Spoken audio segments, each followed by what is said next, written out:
Roxy, one of the biker gang's higher-ups, goes to the diner to meet with her ATF handlers, and Roxy tells them about Dwight being their rival gang. Hendrix wants to inform the FBI about Dwight while Stacy tries to steer it back to the guns. Your job is to get information on Keel and Waltrip, not bullshit Italians. Because Stacy wants evidence on Keel to put him away. Dwight visits Tina the next day to tell her Nico is gone because I'm your father, and I love you. This was justifiable vengeance. This is a bond between father and daughter. Tina is unsure of her family's safety, but Dwight assures her Pete will only go after him and leaves. Chicky is annoyed with Dwight's actions because in the club though? No warning, no nothing? 5 hours it took to clean up. Pete thinks Dwight's actions were justified because any of them would have eliminated Nico if they had known. Pete slaps Chicky for saying, "Enough already. Take him out. Him and his fucking daughter." Chicky is fed up with Dwight's disrespect, but Pete scolds him for not being as good as Dwight. Dwight goes back to Tulsa and is a bit annoyed, but Tyson tells him, "Go hold off. Spent the night in jail. They took my phone, which is why I couldn't get in contact with you." They go to the dispensary to find it closed and Bodie isn't answering his phone. At the ranch, Roxy asks Armand if Dwight is willing to meet with Keel to settle the beef, and Armand tells her, "Well, I'll relay it after that. It's out of my hands." Back at the ATF, Stacy argues not to tell the FBI because And take credit for our whole investigation? I mean, that's assuming they don't just fuck up the whole thing first. Hendrix didn't listen and calls the FBI. Dwight goes to the pub later to see if Mitch knows what happened.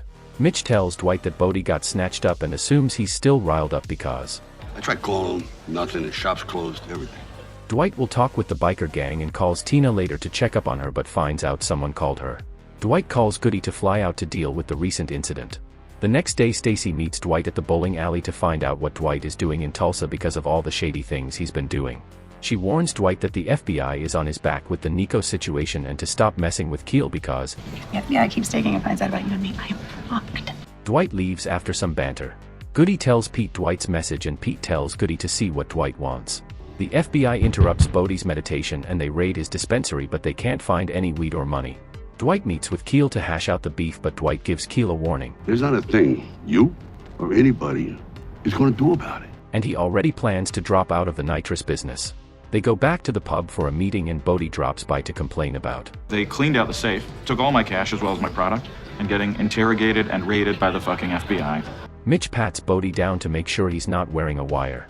Dwight finds out Bodie didn't rat him out and called him a partner.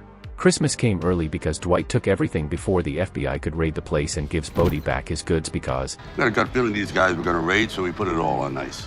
The next day, Dwight enjoys his morning coffee and finds out from Spencer that old Pilot is about to be put down. So Dwight brings Spencer along to the slaughterhouse to rescue Pilot, and Spencer will be Pilot's caretaker because she quit her job.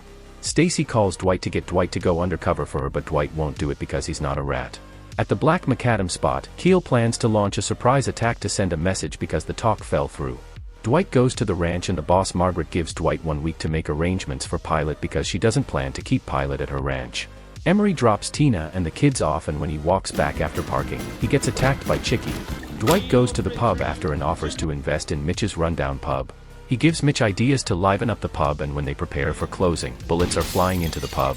Luckily no one was shot and they move out to eliminate the shooter. Mitch takes up on Dwight's deal to become partners because the pub needs an overhaul. Well, that's it for Tulsa King Season 1 Episode 6. Watch what YouTube thinks you might like next and let me know if they got it right. If you enjoyed the recap, please support me by leaving a like, and thanks for watching. He dropped me and the boys off. Some guy attacked him. It could be a warning. Is there something you're not telling me? There he is, the general. So what do you think of the deal? I was in prison for a long, long time. Did you kill Carson Pike? I could arrest you right now.